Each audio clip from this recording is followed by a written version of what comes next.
Le nombre de patients moyens qui se déplaçaient vers Nzouani et Ngazidja pour se soigner a fortement baissé depuis le lancement de la clinique moyenne du docteur Abdulaziz Hassan Ali.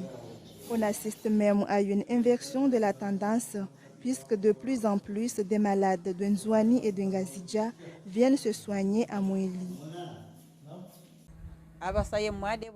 La santé de mon frère s'est nettement améliorée depuis que nous sommes ici à Mouéli. Maintenant, il arrive même à marcher. Depuis ses débuts au CHR de Fomboni, Dr Abdulaziz projetait d'ouvrir une clinique privée pour soulager la pression qui s'exerçait sur l'hôpital public. Et ainsi pour lutter contre le désert médical que représentait l'île d'Omouéli. Jusque-là, la plupart des médecins refusaient de travailler dans l'île.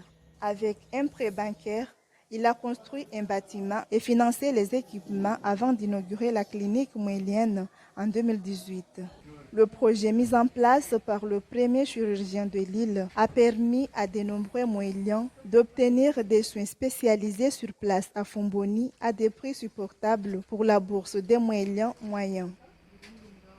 C'était un challenge pour moi parce que je voulais faire en sorte que les autres générations, les futures, les jeunes générations puissent comprendre que nous pouvons gagner notre vie au niveau de l'île, nous pouvons faire avancer la santé dans notre île, nous pouvons faire développer notre hôpital et notre système sanitaire.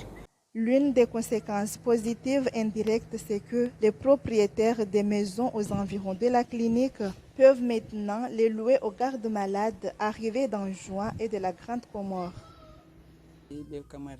Nous faisons connaissance avec de nouvelles personnes venues des îles Sœurs. En plus, nous gagnons un peu d'argent en leur louant des chambres. Malgré les efforts déployés par Dr Abdulaziz, il reste encore des spécialités qui ne sont pas prises en charge par la clinique. À noter enfin que le chirurgien intervient à la fois au CHRI en tant que chef de service et à la clinique, ce qui évidemment pose un problème de temps. Mais les deux établissements ont besoin des services du praticien.